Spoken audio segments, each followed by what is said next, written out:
Salut à toi, c'est les Nomades Modernes. Aujourd'hui, on se retrouve pour une nouvelle vidéo qui traitera d'Alain Power. Alain Power est né le 17 avril 1909 à Ablon-sur-Seine. Il est le fils unique d'un ingénieur des chemins de fer, Ernest Power, et de Louise Souriau. Plus tard, il devient ingénieur civil diplômé de l'École nationale supérieure des mines de Paris et de l'École libre des sciences politiques. En 1938, il entre au ministère de l'économie. Durant la guerre, il entrera en contact avec le réseau Libération Nord. Cependant, à la Libération, il restera dans son ministère.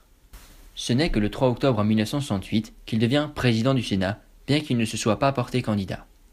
Ainsi, il devient le second personnage de l'État dans l'ordre constitutionnel après le président de la République, Charles de Gaulle. Bien qu'Alain Power n'ait jamais été élu président de la République, il a assumé à 2 reprises la charge de président de la République par intérim.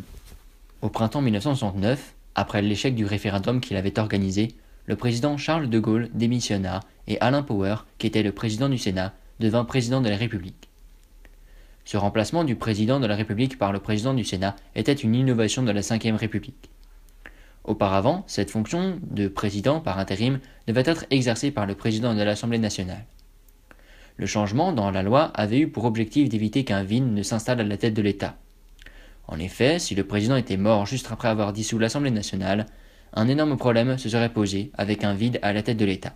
En choisissant le président du Sénat, on évitait un problème de ce genre, car la chambre haute du Parlement français ne peut être dissoute, ce qui assure la continuité de la fonction présidentielle. Alain Power a été une seconde fois président de la République en 1974 à la suite du décès du président Georges Pompidou. Pendant toute sa vie, Alain Power manifeste de très fortes convictions européennes.